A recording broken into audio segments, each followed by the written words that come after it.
할렐루야. 네, 다시 한번 인사하겠습니다. 할렐루야. 네, 주님을 사랑하는 마음으로 이 자리에 오신 여러분들을 주님의 이름으로 환영하고 축복합니다. 네, 오늘은 바울의 전도 설교라는 말씀으로 두 번째 하나님의 은혜를 함께 나누는 시간을 갖기 원합니다. 제가 어제 전도대와 함께 그 도곡산 기도원에 다녀왔습니다. 여전히 뜨거웠고 또 하나님을 향해 찬양하는 그 모습들이 참 아름답더라고요. 어떻게 보면 사람의 눈으로 봤을 때는 조금 웃길 수도 있을 것 같아요. 마치 이렇게 찬양하는 모습이 그냥 사람의 눈으로 봤을 때는 좀 웃길 수 있지만 은혜를 받는 그곳에서는 참 아름답고 천사의 몸짓처럼 보이고, 할렐루야.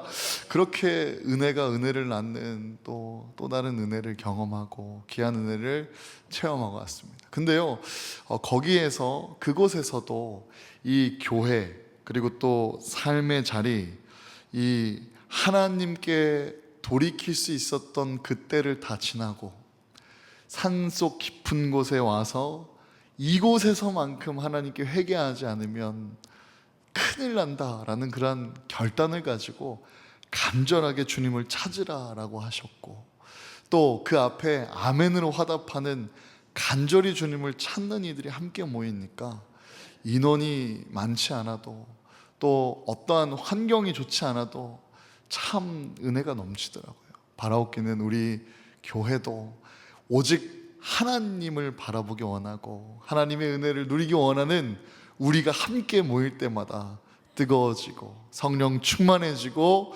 은혜가 넘치는 교회가 되기를 주님의 이름으로 축복합니다.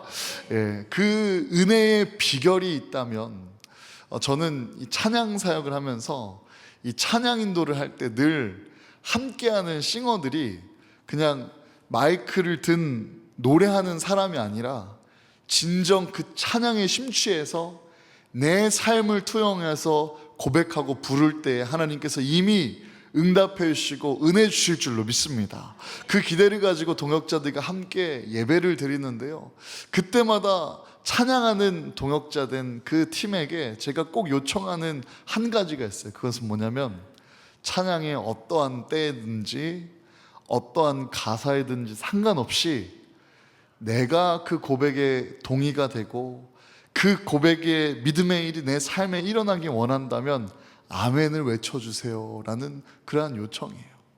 그래서 찬양할 때마다 이 아멘 소리가 들리고 또 아멘 소리가 선포되어질 때, 우리 자매가, 우리 형제가 이렇게 은혜를 받고 있구나를 들으면서 함께 하시는 하나님의 그 임재가 더욱더 풍성히 누려지는 것을 참 많이 경험해 봤습니다.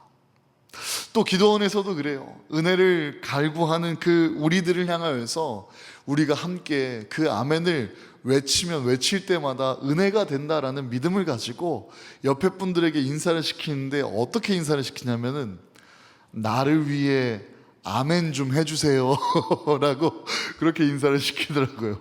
아마 우리도 그렇게 한번 인사해 볼까요? 나의 믿음을 위해 아멘 좀 해주세요. 우리 옆에 분들에게 한번 인사해 보겠습니다. 시작. 나의 믿음을 위해 아멘 좀 크게 해주세요. 아멘. 아멘. 할렐루야. 네. 우리의 아멘이 다른 이들에게도 은혜가 될 줄로 믿습니다. 우리가 함께 또 아멘을 선포할 때 그 하나님의 말씀이 우리의 삶에 이미 시작된 줄로 믿습니다. 오늘 그 은혜를 함께 갈구하면서 기대하면서 이 바울의 설교 우리가 함께 묵상할 때에 주님을 바라보는 나에게 주신 하나님의 말씀이라는 기대로 오늘 함께 말씀을 보도록 하겠습니다. 지난주를 살펴보면 바울이 이 안디옥에서 안식일날 회당에서 이 전도를 하기 위한 설교를 하게 됩니다. 당시 회당장에서는 이 사람들이 모세오경과 그 하나님의 율법 등을 또 선지자의 글 등을 함께 읽고 또 한 사람이 나와서 설교를 하는 그러한 형식으로서 예배를 드렸는데요, 이 바울이 나와서 손짓하면서 이스라엘 사람들과 하나님을 경외하는 사람들은 들으라 라고 선포하면서 그들을 향하여 예수 그리스도를 전하고 가르치는 이 복음을 선포하는 설교를 시작하게 되었습니다. 우리가 그 설교의 내용을 다 나누지 못하고 앞선 두 가지 정도만 함께 묵상했었는데요. 첫째로는 바울이 설교한 그 설교를 분석해 보면 그의 설교 첫째로는 이 구약에 대한 이야기부터 어쩌면 예수 그리스도를 바로 제시하는 것이 아니라 구약의 역사서에서부터 그들의 믿음의 현현이 있는 곳, 현재 믿음이 거하는 곳, 그들이 이미 믿음을 받아들인 그 지점에서부터 지혜롭게 이 예수 그리스도를 향한 복음의 선포를, 설교를 시작합니다. 메시아에 대한 전 이해를 그들이 잘 가질 수 있도록, 메시아가 결과부터 제시되는 것이 아니라 그들과 함께 하신 하나님의 예비하신 메시아였음을, 그 메시아는 예수 그리스도였음을 깨닫게 하기 위하여 바울은 이 구약의 역사서부터 쭉 훑어서 이 예수 그리스도에 대한 내용을 가기까지 설명합니다. 이스라엘 백성들을 선택하신 하나님, 출애굽의 사건, 광야의 40년 동안의 생활, 또 가나안 땅의 입성, 그리고 또한 이 사사를 세우신 하나님, 또 왕을 의뢰하는 백성들에게 초대 왕으로 사울 왕을 세워주셨고, 또 우리가 그 유대인들이 우러러 생각하고 있는 다윗 왕을 세우신 일까지 차근차근 소개하며 그는 설교를 이어갔습니다. 둘째로는 이 바울이 다윗을 소개하며 그들의 믿음 있는 구약을 언급함과 동시에 결국 그 메시지의 중심, 어디에서 보나 그 중심은, 그 설교의 중심은 온전한 예수 그리스도였음을 우리가 함께 묵상하였습니다. 그래서 내 안에 가장 귀한 것 예수 그리스도라는 이 찬양을 함께 고백하고 기도했었죠. 오늘은 이 바울의 이어진 말씀 가운데에 바울은 예수 그리스도를 향하여 더욱 자세히 말씀을 선포하는데, 예수 그리스도를 바라보면 이 죽일 죄목이 하나도 없는 흠없는 어린 양이셨음을 선포하게 됩니다. 오늘 시작되는 본문 26절에서 31절까지의 말씀, 우리 차근차근 천천히 다시 한번 읽어보기 원합니다. 26절에서 31절까지 시작. 형제들아, 아브라함의 후손과 너희 중 하나님을 경외하는 사람들아, 이 구원의 말씀을 우리에게 보내셨거늘 예루살렘에 사는 자들과 그들 관리들이 예수와 및 안식일마다 외우는 바 선지자들의 말을 알지 못함으로 예수를 정죄하여 선지자들의 말을 응하게 하였도다. 죽일 죄를 하나도 찾지 못하였으나 빌라도에게 죽여달라 하였으니 성경의 글을 가리켜 기록한 말씀을 다 응하게 한 것이라.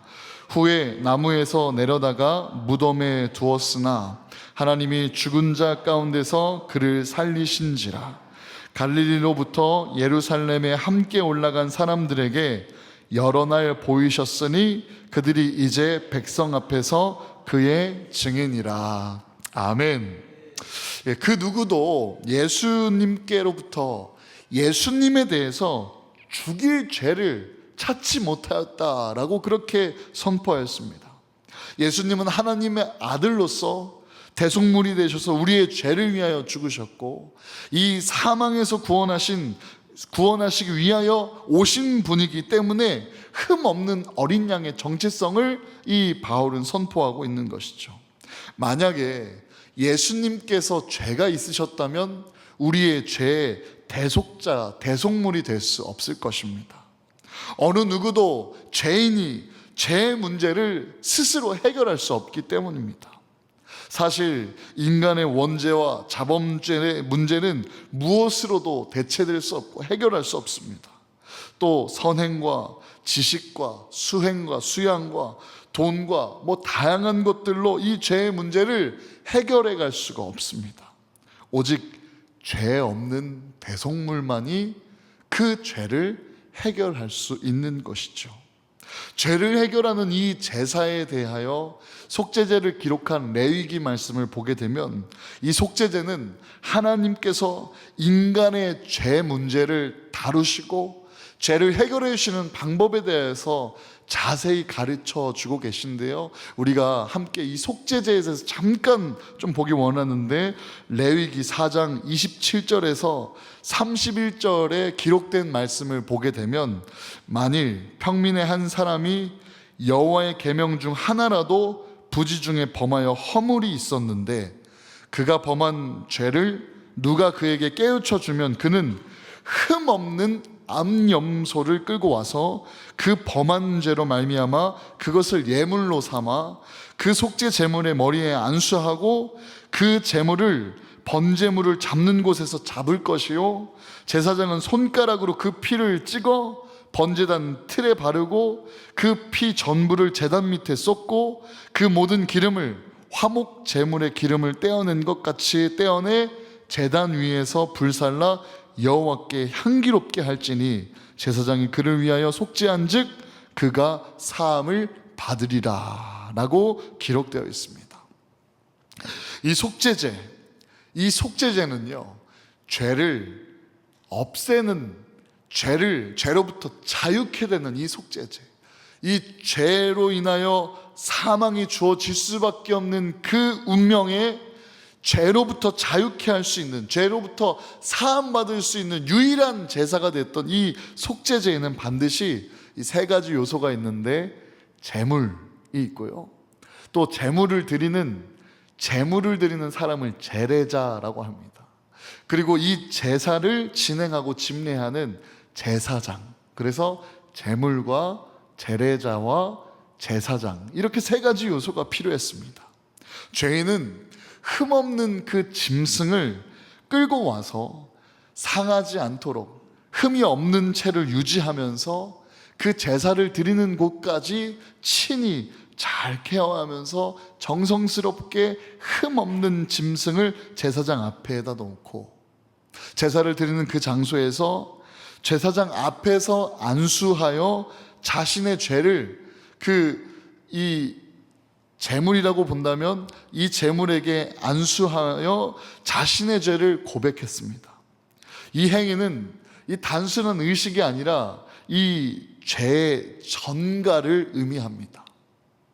죄인의 죄가 흠없는 제물에게 죄가 전가되고 나에게서 흠없는 제물에게 죄가 옮겨가고, 또 제물은 이 나의 죄, 옮겨간 죄를 위하여 대신 죽게 되는 의미를 갖게 되는 것입니다. 이때 제물은 단순하게 죽임을 당하는 것이 아니라 그 피가 제단 위에 뿌려졌습니다. 피는 생명을 의미하므로 피 흘림 없이 사함이 없다는 이 원리가 여기서 우리에게 하나님은 가르쳐주고 계시죠. 따라서 제물의 죽음은 죄에 대한 하나님의 심판에 합한 죽음을 드림과 동시에 이루어져야 하는 하나님의 공의를 만족시키는 동시에 피를 통한 죄 사함은 죄인을 하나님의 거룩하심 안으로 회복시키는 역할을 했습니다. 이 역에는 두 가지 신학적인 이 영적인 원리가 있는데, 첫째가 방금 말씀드렸던 죄의 전가, 이 죄인으로부터 흠없는 이 제물에 대하여 나의 죄가 전가되는 것, 그리고 또 하나는 동시에 일어나는 일인데 거룩함의 전가, 이 제물의 흠 없음이 나에게 들어와 흠 없는 자가 되는 것. 나의 죄는 제물을 향하여 가고 이 제물의 흠 없음은 나에게로 전가되어 이제는 내가 이 제물의 죽음을 통하여 하나님 앞에서 깨끗한 자가 되는 것이 바로 이 속죄제입니다.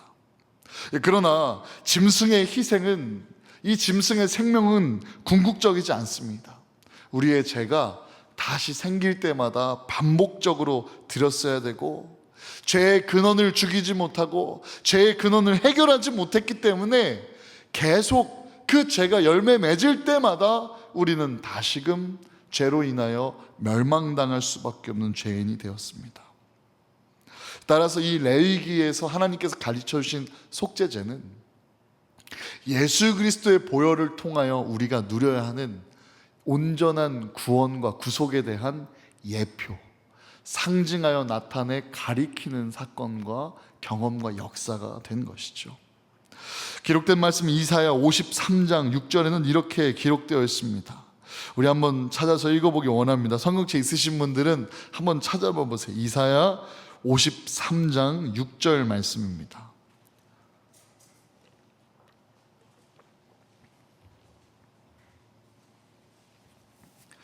찾으신 분들은 아멘. 네, 많이 빨라지셨어요. 네. 우리 함께 한 목소리로 읽어보겠습니다. 시작. 우리는 다 양 같아서 그릇 행하여 각기 제 길로 갔거늘 여호와께서는 우리 모두의 죄악을 그에게 담당시키셨도다. 아멘. 오직 죄가 없으신 예수 그리스도께서 십자가의 단번에 드리실 제물이 되심으로 죄의 전가와 거룩함의 전가가 우리에게 온전하게, 이제는 매번이 아니라 온전하게 일어나게 된다는 것을 뜻하게 됩니다. 우리의 죄가 그분께 전가되고 그분의 거룩함과 의로우심이 우리에게 전가되어 하나님 앞에 예수 그리스도의 십자가 사건을 통하여 의롭다 칭찬을 얻게 된 것이죠. 고린도후서 5장 21절 말씀 우리 한번 찾아볼까요? 고린도후서 5장 21절 말씀입니다.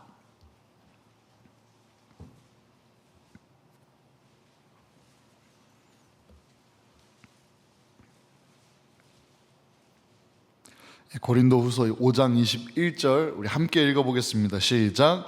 하나님이 죄를 알지도 못하신 이를 우리를 대신하여 죄로 삼으신 것은 우리로 하여금 그 안에서 하나님의 의가 되게 하려 하심이라. 아멘. 이 말씀은요 히브리서 10장 10절과도 연결이 됐는데, 이 뜻을 따라 예수 그리스도의 몸을 단번에 들이심으로 말미암아 우리가 거룩함을 얻었노라 라고 성경은 우리에게 이 거룩함의 전가를 기록하고 있습니다. 나의 죄를 위해 흠없이 깨끗한, 죄를 알지도 못하신 이를 하나님께서 대속물로 삼아 주셨습니다. 그분이 바로 하나님의 독생자 유일한 아들이셨고 그 아들을 우리의 대속물로 삼아 주셨습니다. 그분은 바로 예수 그리스도이시죠. 그러므로 성경에 기록한 말씀대로 이 메시아에 대한 말씀이 다 이루어지도록, 메시아에 대했던 말씀들이 다 효능이 있고 효력이 있으며 그 약속이 지켜지도록 하나님께서는 이 독생자 예수 그리스도를 우리에게 보내셨다라는 것이 이 바울의 예수 중심의 설교의 핵심이었습니다. 그리고 또한 온전한 예수 그리스도의 죽음을 고백하고 죽음을 당하셨음에도 예수님은 살아나셨다는 것을 증거하였습니다. 사람들이 무죄한 예수를 죽였으나 하나님께서 다시 살리셨다는 것입니다. 하나님께 우리의 생명은 죽기도 하고 살아날 수도 있는 하나님의 전능하심 가운데 우리의 생명도 다시 살 수 있다는 이 영적인 신비를 선포하고 직접 예수 그리스도의 죽음을 통하여 증거하고 있는 것이죠. 죄를 대속해서 죽음에서 다시 부활하신 예수님이 갈릴리로부터 예루살렘에 이르러 함께 올라간 사람들에게 여러 번 보이셨다라고 그렇게 고백했습니다. 부활의 사실을 밝히고 그 확신을 주시기 위하여 여러 번 나타내 보이셨습니다. 바울은 그들이 이제 백성 앞에서 그의 예수 그리스도의 증인이 되었다라고 밝히고 있습니다. 사랑하는 성도 여러분, 우리도 이 바울의 요청과 같이 증인이 되어야 합니다. 어쩌면 증인이 되어야 합니다가 아니라 우리는 증인입니다. 할렐루야. 예수 그리스도의 부활하심을 통하여 내 삶에 해결될 수 없었던 죄들이, 내 삶에 용서받지 못할 죄들이, 내 삶의 절망뿐이었던 암울한 인생이 거듭나 천국 소망으로 변치 않을 기쁨과 감사와 행복과 은혜를 얻게 되었으니 우리는 그리스도의 부활하심 가운데에 그 부활을 경험하고 체험하고 그 부활로 인하여 거듭난 살아계신 주님의 증인일 줄로 믿으시길 바랍니다. 그래서 이 바울은 이 부활의 증언을 고백하며 증거하며 부활 신앙을 소유하고 썩어질 육신의 것에서부터 자유한 자가 되라라고 그렇게 설교하였습니다. 오늘 본문 32절에서 37절의 내용인데요, 우리 함께 32절에서 37절 본문으로 돌아와서 다시 한번 읽어보도록 하겠습니다. 시작. 우리도 조상들에게 주신 약속을 너희에게 전파하노니 곧 하나님이 예수를 일으키사 우리 자녀들에게 이 약속을 이루게 하셨다 함이라. 시편 둘째 편에 기록한 바와 같이 너는 내 아들이라 오늘 너를 낳았다 하셨고, 또 하나님께서 죽은 자 가운데서 그를 일으키사 다시 썩음을 당하지 않게 하실 것을 가르쳐 이르시되 내가 다윗의 거룩하고 미쁜 은사를 너에게 주리라 하셨으며, 또 다른 시편에 일렀으되 주의 거룩한 자로 썩음을 당하지 않게 하시리라 하셨느니라. 다윗은 당시에 하나님의 뜻을 따라 섬기다가 잠들어 그 조상들과 함께 묻혀 썩음을 당하였으되 하나님께서 살리신 이는 썩음을 당하지 아니하였나니. 아멘. 우리 기독교는 이 부활을 믿는 종교입니다. 예수님이 사람에 의해 죽임을 당했지만 하나님께서 다시 살리셨다라는 이 믿음 가운데 우리도 사람들과 살아가는 이 세상에 죽을 수 있지만 하나님은 우리를 여전히 살리시는 분이심을 믿으며 우리를 살리시기 위하여 이 땅에 오신 예수 그리스도를 나의 죄를 위해 죽으신 보배로운 분으로, 갚지 못할 은혜를 빚진 분으로 그렇게 고백하며 주님을 마음에 영접하여 살아가는 것이 바로 그리스도인들의 삶입니다. 부활의 첫 열매가 되신 예수님을 영접하고 믿은 사람들은 누구나 다 육신의 죽음으로 끝이 아니라 다시 살아나는 하나님께서 다시 살리시는 이 부활의 은총 가운데 있다라는 것입니다. 믿으십니까? 예수 그리스도를 믿고 거듭난 구원받은 자녀들에게는 하나님께서 영원한 생명을 육신의 죽음 이후에 허락해 주신다라는 이 진리를 바울은 선포하고 있는 것이죠. 그러므로 누구든지 예수 그리스도를 영접함으로 말미암아 예수 그리스도의 십자가를 통하여 나의 죄가 십자가에 예수 그리스도의 죽음에게 전가되고 이미 온전하게 죽었고 또 흠없이 매달리셨던 예수 그리스도의 그 의가, 그 흠없음이 나에게로 전가되어서 내가 이제는 예수 그리스도로 말미암아 하나님 앞에 의로운 자가 되었다라고, 그렇게 예수 그리스도의 십자가 사건을 믿음으로 말미암아 우리는 하나님의 자녀로 다시 돌아오고 돌이켜지고 거듭날 수 있는 구원을 받은 자가 되는 것입니다. 이 사도 바울은요, 이 복음의 참 정수를, 이 기본적인 이 복음의 진리를 이 유대인들에게 선포해 주었어요. 그러면서 하나님께 참 소망을 두며 그 나라와 그 의를 구하며 살라라는 그러한 도전을 그들에게 선포했습니다. 그러면서 누구든지 이 예수 그리스도를 믿는 자마다 구원을 얻게 된다라는 이 진리를 다시금 선포하고 있는데요, 오늘 본문 마지막 절까지 38절에서 41절 말씀 우리 함께 마지막으로 함께 읽겠습니다. 시작. 그러므로 형제들아 너희가 알 것은 이 사람을 힘입어 죄 사함을 너희에게 전하는 이것이며, 또 모세의 율법으로 너희가 의롭다 하심을 얻지 못하던 모든 일에도 이 사람을 힘입어 믿는 자마다 의롭다 하심을 얻는 이것이라. 그런즉 너희는 선지자들을 통하여 말씀하신 것이 너에게 미칠까 삼가라. 일렀으되 보라, 멸시하는 사람들아, 너희는 놀라고 멸망하라. 내가 너희 때를 당하여 한 일을 행할 것이니 사람이 너에게 일러줄지라도 도무지 믿지 못할 일이라 하였느니라 하니라. 아멘.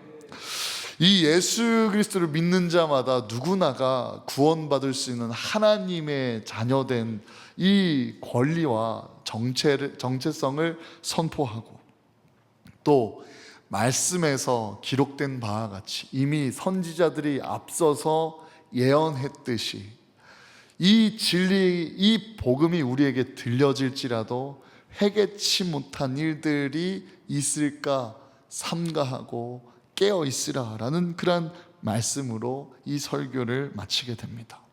모세의 율법으로는 그 어느 누구도 의롭다함을 얻지 못하고 오히려 그 앞에 죄인 된 것만 더 드러났지만, 예수 그리스도, 하나님께서 보내주신 하나님의 온전하신 의 대신 예수 그리스도를 영접하여 믿는 자마다 온전한 의를 얻고 의롭다함을 얻게 된다라는 바울의 설교의 결론입니다.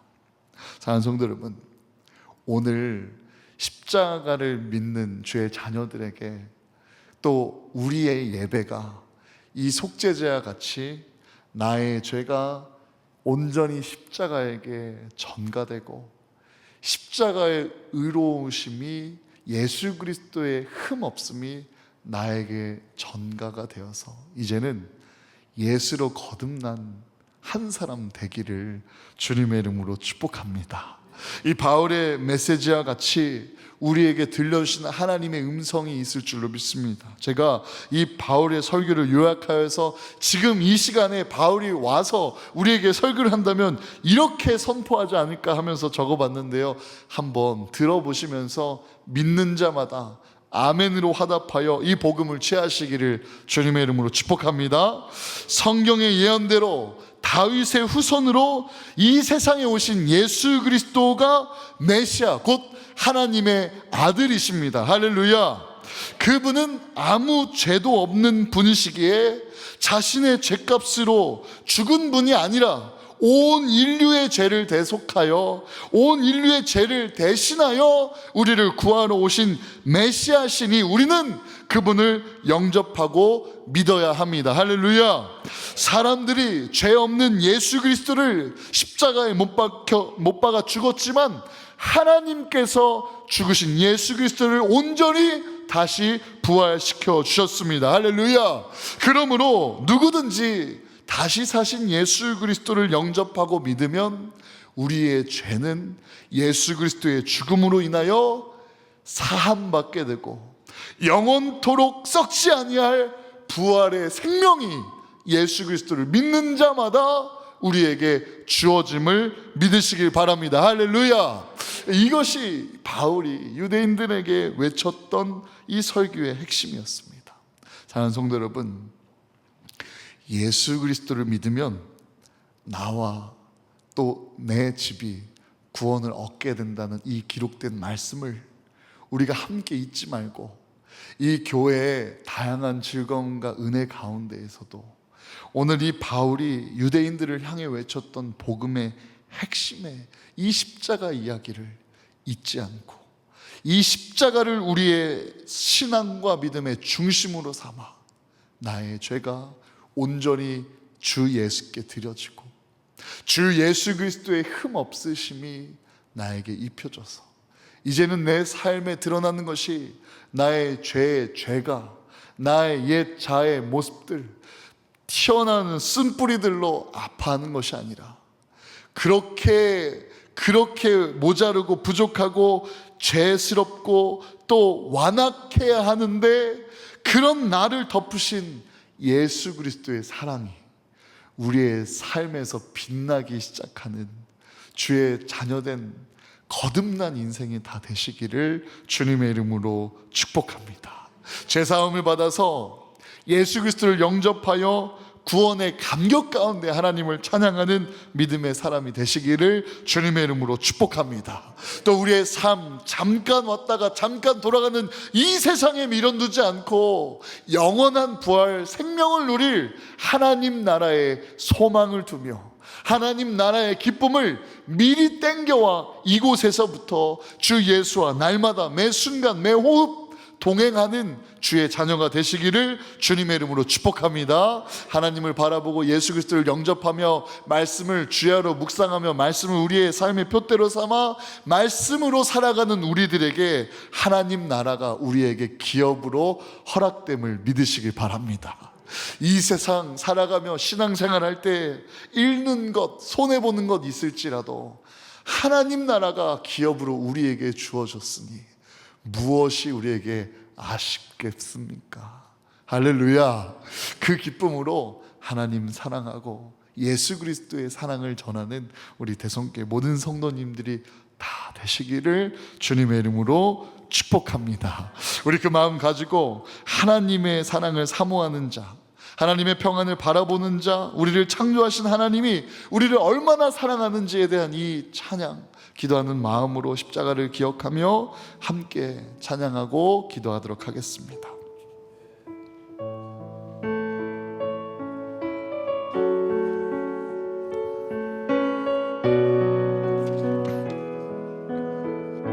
하나님의 사랑을